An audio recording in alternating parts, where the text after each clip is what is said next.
The London townhouse was quiet, a rare and precious commodity. The last of the daylight had faded beyond the tall, elegant windows of Kensington Palace, leaving the nursery wing bathed in the soft, warm glow of a single lamp. For Prince William, this was the sacred hour, the time when the titles and duties of a senior royal melted away, and he was simply Papa. He sat on the edge of a small, beautifully made bed, the duvet covered in a pattern of little boats. This was Prince George's room, but tonight, the bedtime ritual would involve both of his elder children. Across the room, curled up in a small armchair with a cushion clutched to her chest, was Princess Charlotte. At her young age, she possessed a fierce and curious spirit, a spark of independence that reminded William so powerfully of his mother, Diana, it sometimes took his breath away. George was already snuggled under his covers, his eyes heavy with the promise of sleep. But Charlotte's eyes were bright, alert, and fixed on her father with an intensity that suggested her mind was far from the land of Nod. William held a well-worn copy of The Gruffalo in his hands. It was a tried and tested favorite, a story that had saved many a bedtime in the Cambridge household. He began to read, his voice doing the familiar voices for the mouse and the owl and the snake. George chuckled sleepily at the Gruffalo's terrifying description, but Charlotte remained unusually quiet. She wasn't laughing, and she was watching him, studying him. William felt a flicker of concern but continued with the story, reaching the part where the clever mouse outwits the monster. As he closed the book, the quiet returned, but it was a different kind of quiet. It was charged. George, oblivious, rolled over and was soon breathing the deep, steady breaths of sleep. William stood up, gently kissed George's forehead, and then turned to Charlotte. He scooped her up, her warm little body fitting perfectly against his shoulder, and carried her to her own bedroom next door. He tucked her into her bed, surrounded by her own collection of soft toys. He kissed her cheek. "Night-night, Charlotte. Sleep tight," he whispered, echoing the phrase his own mother used to say to him and Harry. But as he turned to leave, a small hand shot out and grabbed his finger. Her grip was surprisingly strong. "Papa!" Her voice was tiny, a whisper in the darkness. "Don't go yet." William paused. Something in her tone made him sit back down on the bed, his heart giving a little lurch. He brushed a curl from her face. "What is it, my love? Did the Gruffalo give you bad dreams?" Charlotte shook her head, her lower lip trembling just slightly. She was quiet for a long moment, her small face a canvas of conflicting emotions. Finally she spoke, her words so soft he had to lean in to hear them. "Papa, at school today a boy said something. He said I don't have a granny like George and Louis do. He said my real granny is gone, and she didn't want to stay."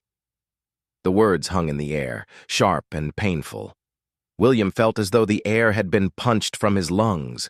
For a second he was frozen, his mind reeling. It was a cruel, childish simplification of a tragedy the whole world knew.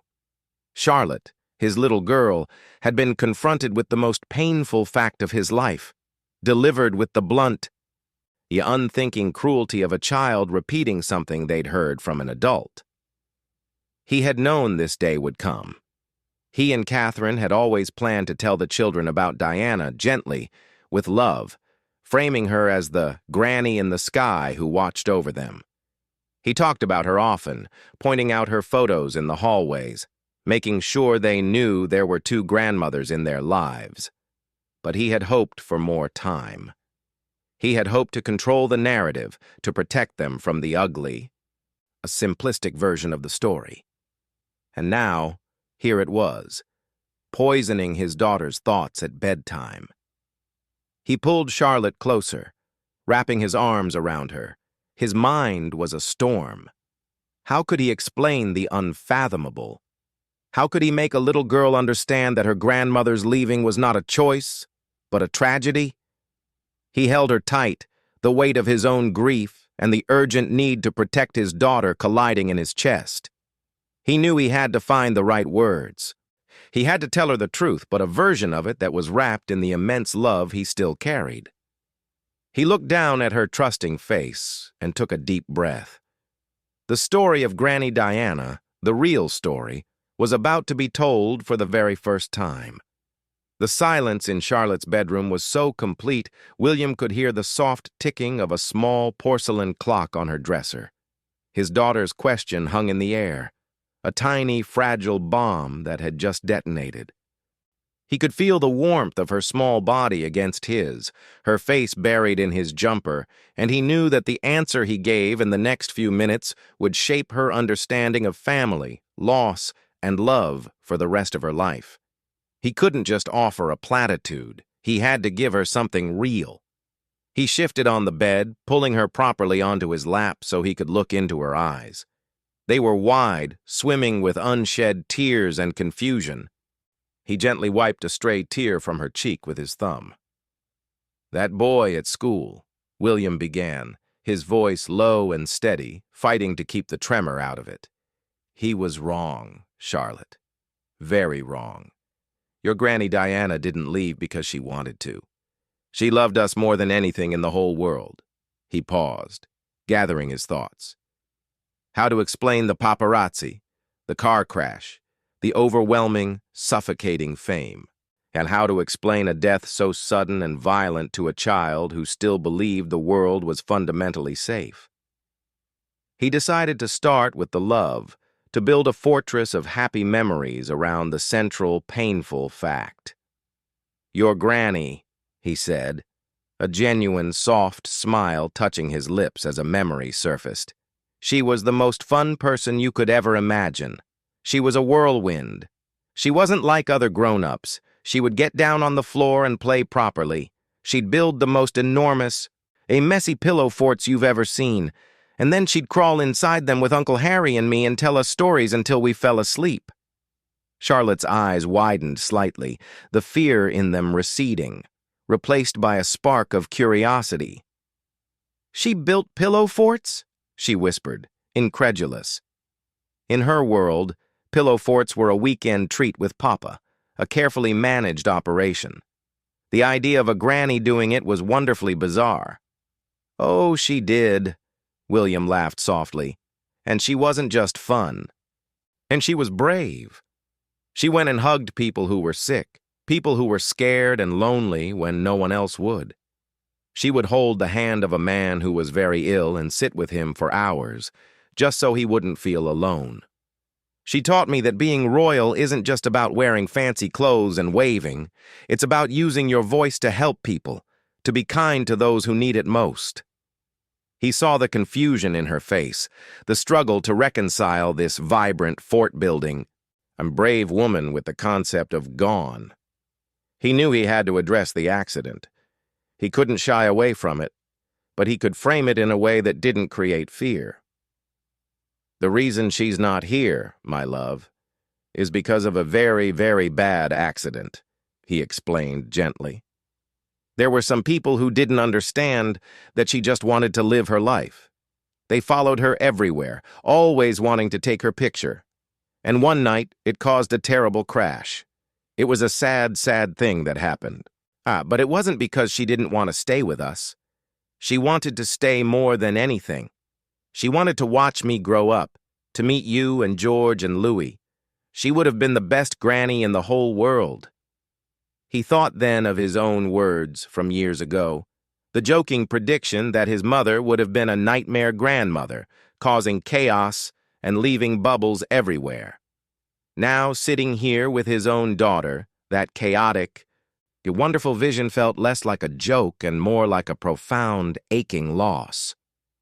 He pointed to a silver-framed photograph on Charlotte's dresser, a picture of Diana at the Taj Mahal, a soft, sad smile on her face. "See that picture? She was in a faraway place, but I bet she was thinking about us. She carried us in her heart everywhere she went, just like I carry you in my heart whenever I go on my royal visits." Charlotte looked at the photograph, then back at her father. A new question formed in her young mind.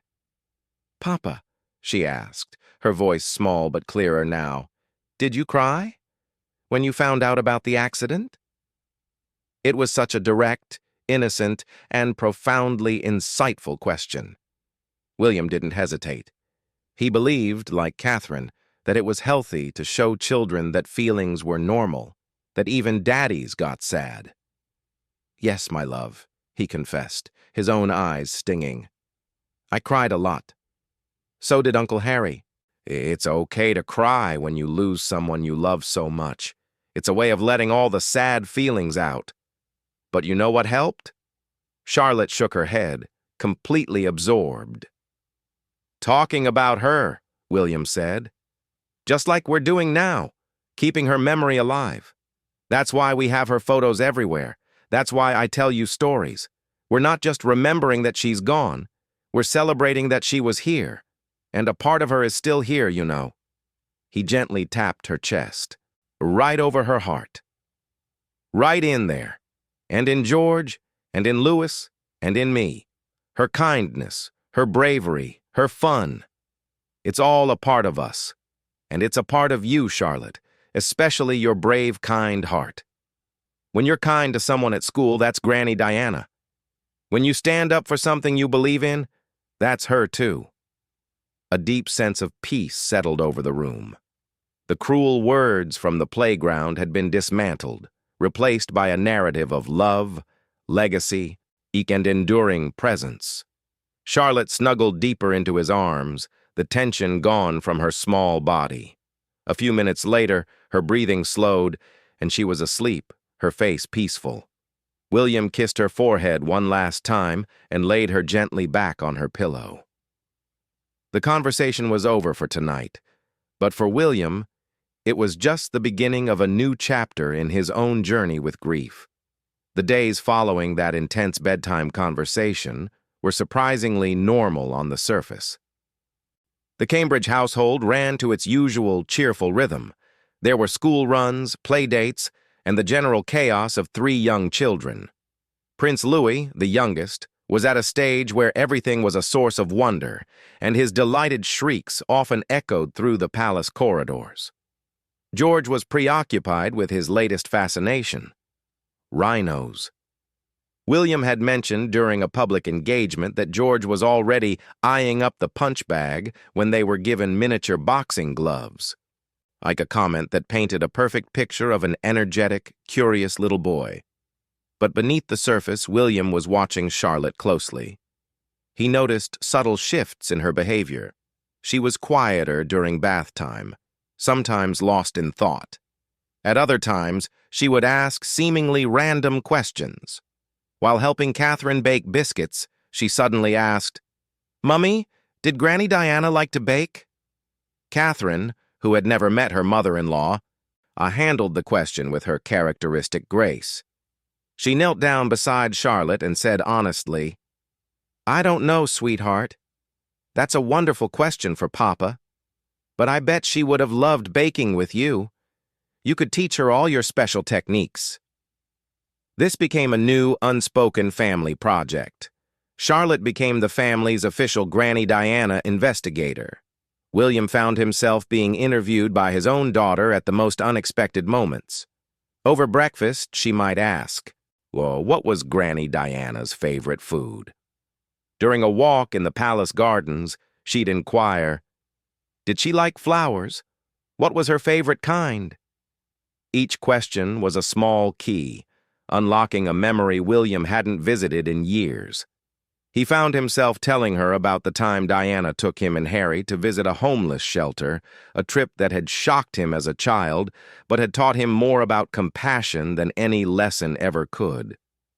He told her about the silly songs his mother used to sing in the car, the way she wasn't afraid to be silly and make them laugh. He described the way she'd hug them, a fierce, enveloping hug that made them feel like the most important people in the universe. For William, it was a form of therapy he hadn't known he needed. Talking about his mother, not as the tragic icon the world mourned, but as the playful, loving, slightly chaotic parent she was, and helped to smooth the jagged edges of his own grief. Charlotte, in turn, would take these stories and weave them into her own world. One evening, she announced at the dinner table that she had decided to be brave like Granny Diana the next day at school, because a new girl in her class looked lonely and she was going to go and play with her. William felt a lump in his throat so large he could barely swallow his food.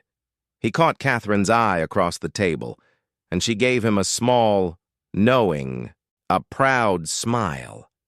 The legacy wasn't just in stories, it was actively shaping the person his daughter was becoming.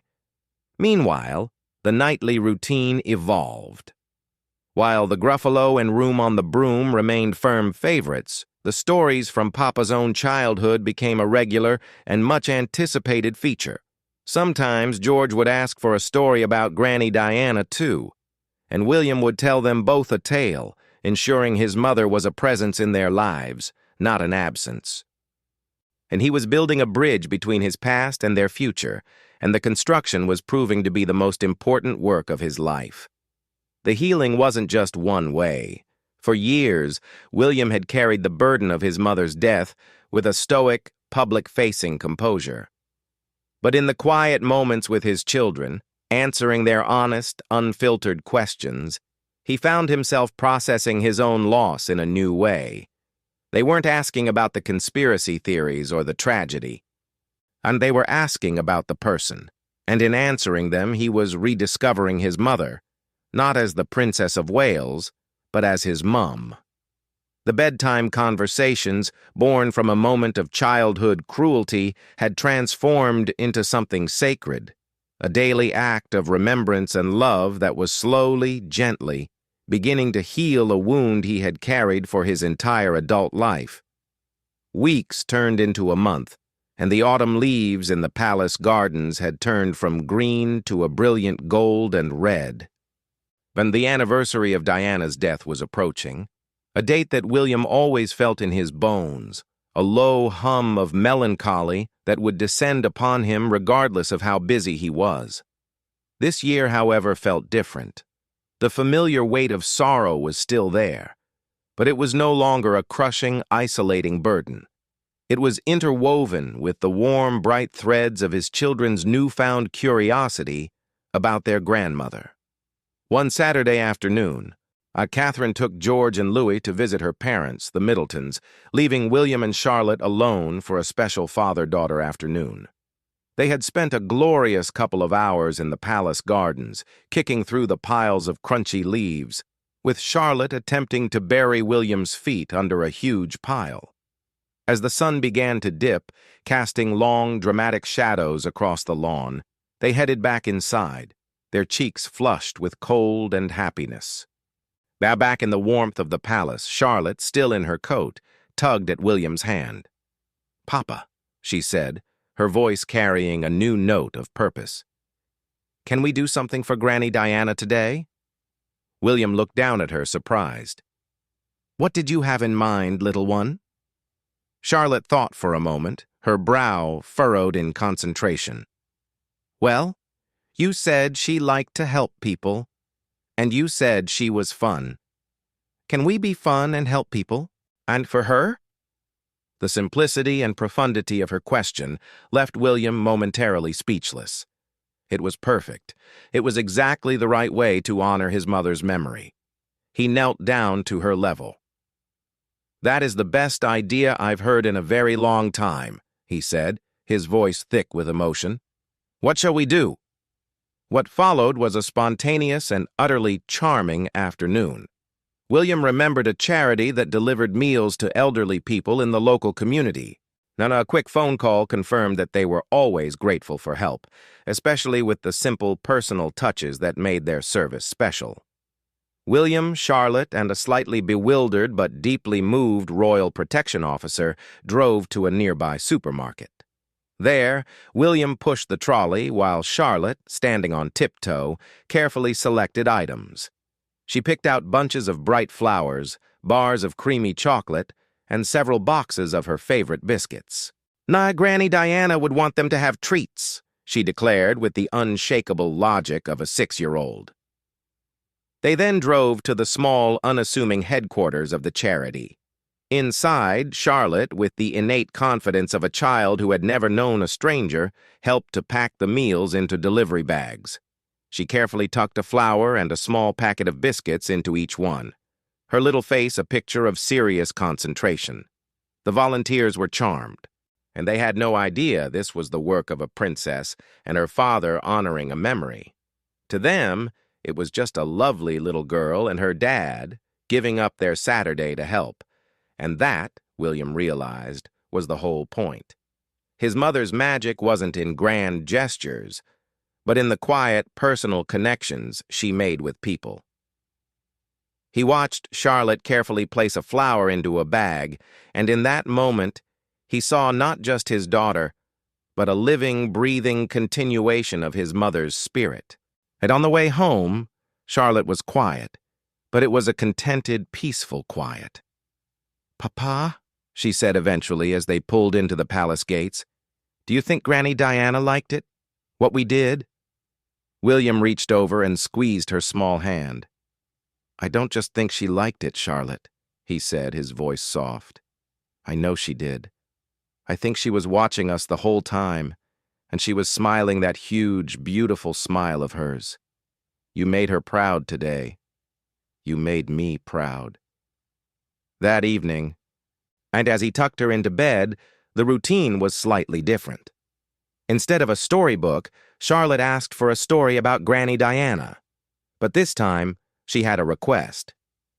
"Tell me the one about the pillow forts again, Papa, and tell me that when we build one tomorrow, she'll be in it with us." William smiled, a full, genuine smile that reached his eyes. "I can tell you that with absolute certainty, my love." He began the story, and as Charlotte drifted off to sleep, and he felt a profound sense of peace.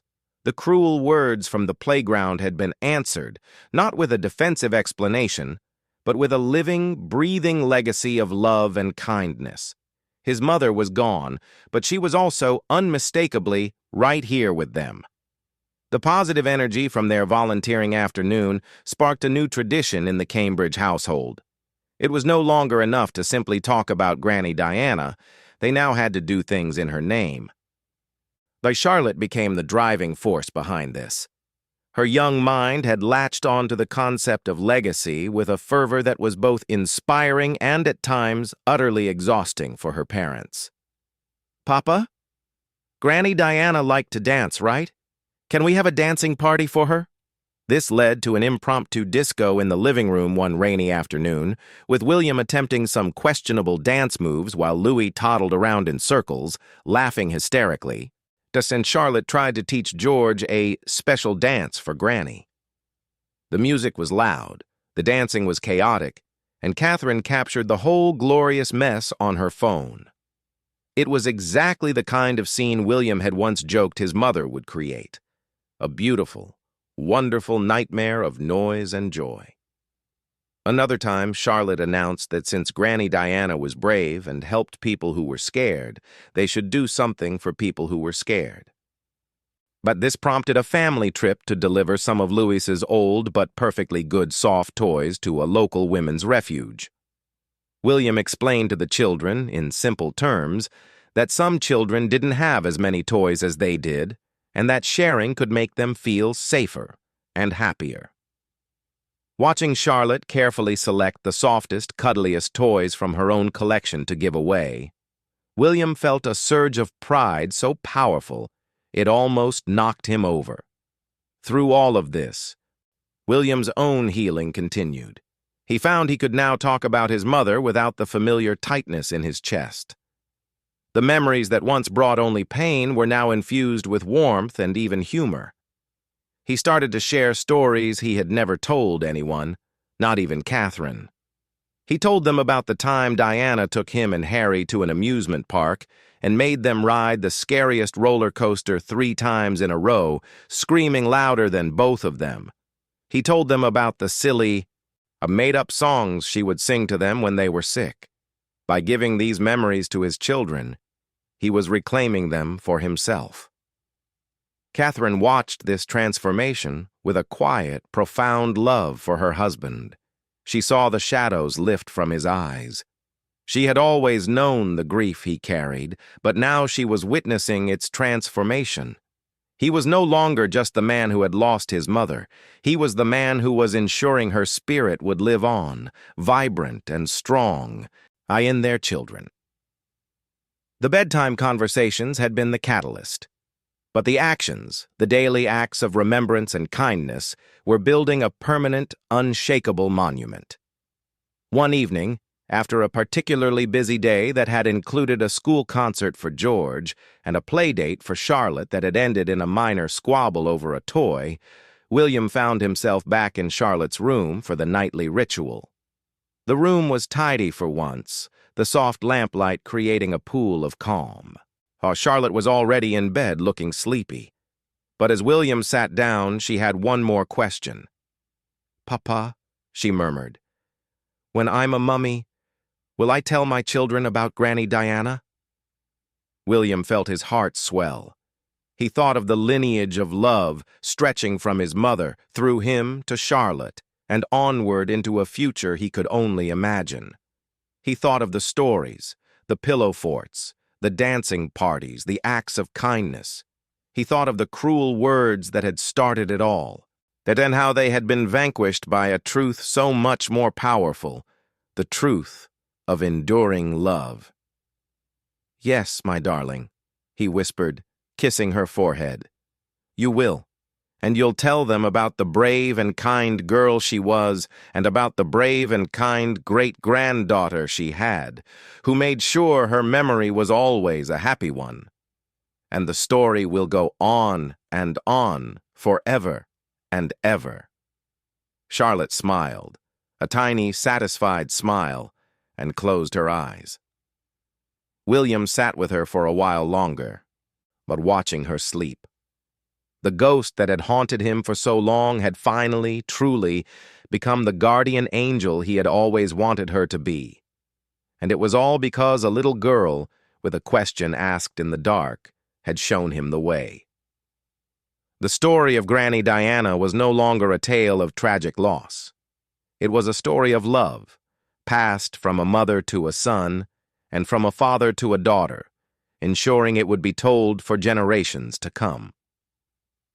The bedtime ritual had served its most important purpose yet, not just ending a day, but securing a legacy.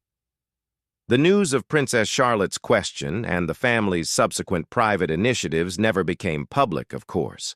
It was a sacred family story, a moment of profound connection that belonged only to them. But the effects of it rippled outwards in subtle, observable ways. At public engagements, observers noted a new softness in the Duke of Cambridge's eyes when he spoke with children or with people who were grieving. He seemed more open, more willing to share a gentle word or a knowing look. It was as if a wall had been taken down. For Catherine, it was another layer of depth added to her family.